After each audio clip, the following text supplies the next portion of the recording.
President Biden announcing new sanctions on 8 members of the Russian elite and their families. This is the latest attempt to try and squeeze Vladimir Putin as the Russian invasion of Ukraine intensifies. Robert Frank joins us now with more. Good morning, Robert.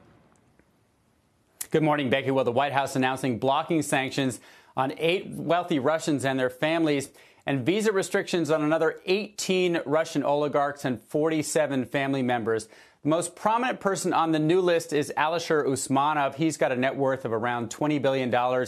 He's got stakes in steel, media, and internet companies.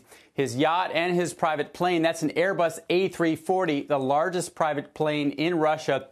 Those will be barred from entering the U.S. Meanwhile, Roman Abramovich has not been sanctioned, but he's putting his British soccer team, Chelsea FC, up for sale for about $4 billion.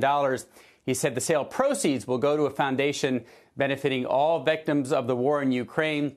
He's also selling his London properties, including the mansion near Kensington Palace that he bought for over $100 million back in 2009. French officials seizing a yacht they said is owned by Igor Sechin. He's a billionaire under sanction.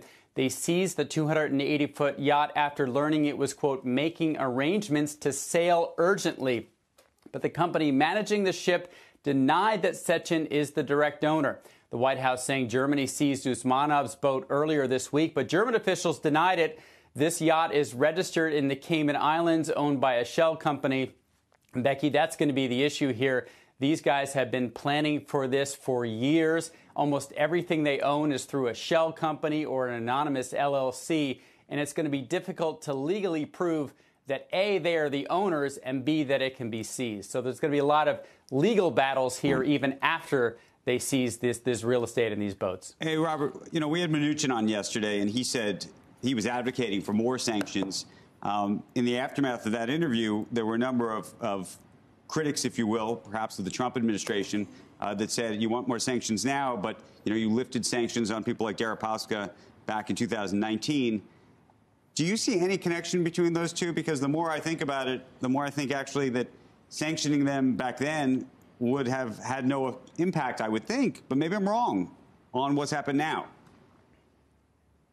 Well, you're right about Oleg Deripaska. So what happened is the Treasury Department stunned a lot of people in Congress by lifting sanctions on Deripaska's companies, saying they were satisfied he was no longer connected. Well, it turns out he is still connected to those companies. So that was clearly a mistake. But the 2014 sanctions, which even predated that, did not work either. And the reason was because these Russians, they simply transferred their assets to their relatives.